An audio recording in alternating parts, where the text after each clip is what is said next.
एक दिन गौतम बुद्ध अपने शिष्यों के साथ एकदम शांत बैठे हुए थे। उन्हें इस प्रकार बैठे हुए देख शिष्य चिंतित हुए कि कहीं वह अस्वस्थ तो नहीं है। एक शिष्य ने उनसे पूछा कि आज वह मौन क्यों बैठे हैं? क्या शिष्यों से कोई गलती हो गई है?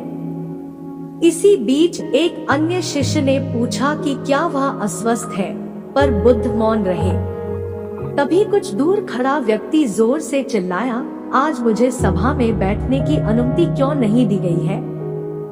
बुद्ध आंखें बंद करके ध्यान मग्न हो गए। वह व्यक्ति फिर से चिल्लाया, मुझे प्रवेश की अनुमति क्यों नहीं मिली? इसी बीच एक उदार शिष्य ने उसका पक्ष लेते हुए कहा कि उसे सभा में आने की अनुमति प्रदान की जाए। बुद्ध ने आंखें खोली और बोले, नहीं, वह अछूत है, उसे आज्ञा नहीं दी जा सकती। यह सुनकर शिष्यों को बड़ा आश्चर्य हुआ। बुद्ध उनके मन का भाव समझ गए और बोले, हाँ, वह अछूत है। इस पर कई शिष्य बोले, हमारे आश्रम में जात पात का कोई भेद ही नहीं, फिर वह अछूत कैसे हो गया?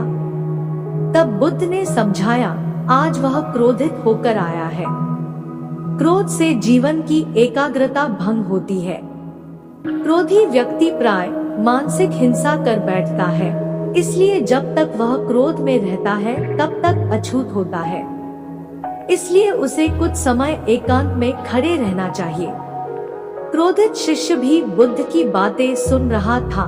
पश्चाताप की अग्नि में तप कर वह समझ चुका था कि अहिंसा ही मनुष्य का महान कर्तव्य व परम धर्म है। वह बुद्ध के चरणों में गिर पड़ा और कभी क्रोध न करने का प्रण लिया।